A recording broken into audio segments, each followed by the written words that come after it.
Bicara soal azab, salah satu yang paling dahsyat adalah azab untuk kaum Nabi Lut. Mereka seketika langsung dilenyapkan hanya dalam waktu singkat. Ternyata, azab kaum Sodom ini juga pernah terjadi di Indonesia dan menerima warga dusun Legetang. Sebenarnya, dosa apakah yang telah mereka lakukan?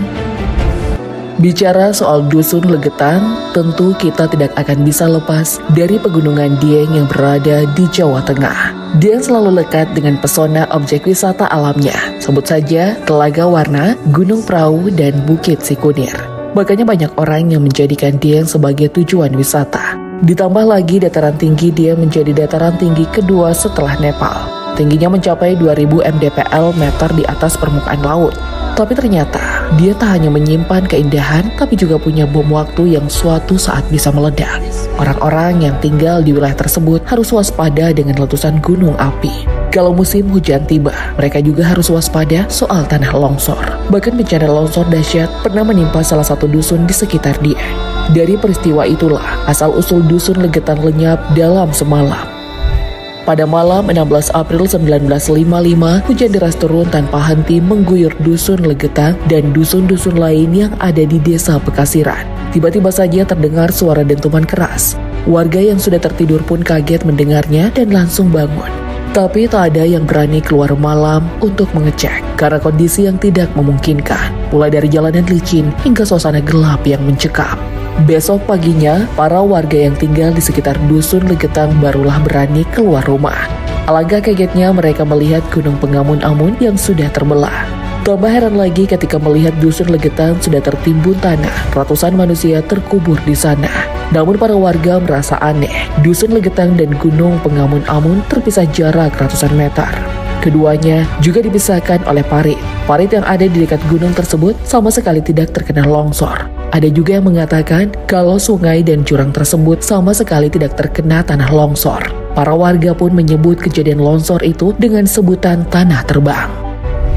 Peristiwa tersebut menelan korban sebanyak 351 orang yang terdiri atas 332 warga dusun Legetang dan 19 orang lainnya tamu dari desa lain. Ditambah lagi puluhan rumah warga tertimbun. Dusun Legetang tak hanya rata dengan tanah, tapi juga membentuk sebuah gundukan yang menyerupai bukit. Pasca kejadian, warga dan pemerintah pun ternyata tak melakukan evakuasi. Maklum saja, di tahun tersebut alat berat masih belum seperti sekarang. Akhirnya para korban dibiarkan dalam timbunan tanah. Di atas bekas dusun Legetang dibangunlah sebuah tugu sebagai sebuah bangunan peringatan sebagai bentuk penghormatan bagi mereka yang menjadi korban. Tugu tersebut juga sebagai penanda bahwa hilangnya sebuah dusun memang pernah benar-benar terjadi. Bukan rumor semata ataupun dongeng pengantar tidur.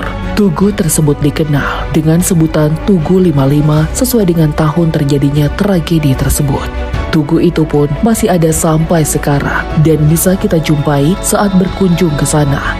Di tugu tersebut terdapat sebuah prasasti dengan huruf kapital yang menggunakan ejaan lama. Tugu peringatan atas tewasnya 332 orang penduduk Duku Legetang serta 19 orang tamu dari lain-lain desa sebagai akibat lonsornya Gunung Pengamun-Ngamun pada Tugu 16/17/1955. Peristiwa hilangnya sebuah pemukiman bukanlah hal baru karena sebelumnya Allah Subhanahu wa Ta'ala pernah menunjukkan azabnya pada umat Nabi Lut yang berada di dua tempat. Dua daerah tersebut dikenal dengan nama Sodom yang berarti terbakar dan Gomora yang berarti terkubur dalam bahasa Ibrani. Dan memang benar, itulah yang terjadi kepada dua kota tersebut. Maka tatkala datang azab kami jadikan negeri kaum Lut itu yang di atas ke bawah. Kami balikan dan kami hujani mereka dengan batu dari tanah yang terbakar dengan bertubi-tubi yang diberi tanda oleh Tuhanmu. Dan siksaan itu tidak jauh dari orang-orang yang zalim. Al-Quran Surah Hud ayat 82 hingga 83.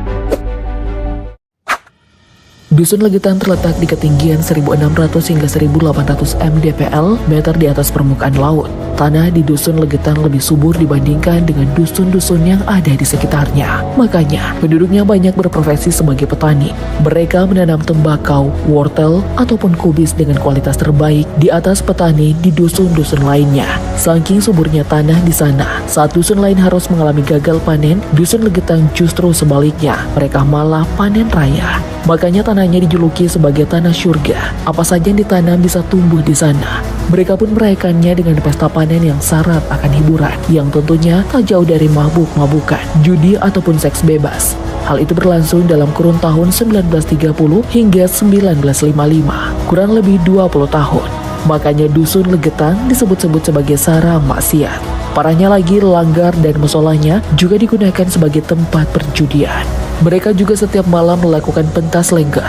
Lengger sendiri adalah kesenian asli Banyumas berupa tari tradisional yang dibawakan oleh 2-4 orang pria yang didandani serupa wanita dengan pakaian khas. Lengger diyakini penduduk sebagai bentuk rasa syukur terhadap hasil panen sekaligus penghormatan kepada Dewi Sri atau hasil panen yang melimpah.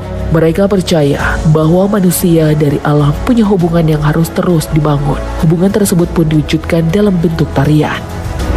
Gerakan tarian lengger yang dilakukan warga dusun Legetang dinilai erotis. Pentas ini pun sering berujung pada perzinahan, bahkan dengan sesama jenis. Sebuah jurnal dari Taufik Rohim berjudul Islamic Youth Participation in the Emergency of Local Ritual, Encountering the Spirit of Islam in the Local Tradition, memvalidasi bahwa setiap malam warga dusun Legetang melakukan tarian yang erotis dan pada malam terjadinya bencana mereka juga melakukannya. Apa yang dilakukan oleh warga dusun Legetang mirip dengan apa yang pernah dilakukan kaum Nabi Lut. Mereka sering melakukan hal-hal yang dilarang oleh Allah Subhanahu wa Ta'ala, seperti berzina, merampok, dan paling parah berhubungan seksual dengan sesama jenis. Tamu yang datang ke tempat mereka tidak akan bisa lepas dari kejahatan. Lebih parah kalau yang berkunjung adalah laki-laki tampan dan menarik. Sudah pasti akan menjadi mangsa kaum Nabi Lut. Padahal Nabi Lut sudah memperingatkan berkali-kali, cuma mereka tetap saja ngeyel. Kelakuan mereka telah diabadikan dalam Al-Quran. Dan kami juga telah mengutus Lut kepada kaumnya. Ingatlah tatkala dia berkata kepada kaumnya, mengapa kamu mengerjakan perbuatan fahsyah itu yang belum pernah dikerjakan oleh seorang pun di dunia ini sebelummu? Sesungguhnya kamu mendatangi lelaki untuk melepaskan nafsumu kepada mereka, bukan kepada wanita. Malah kamu ini adalah kaum yang melampaui batas. Al-Quran Surah Al-A'raf ayat 80 hingga 81.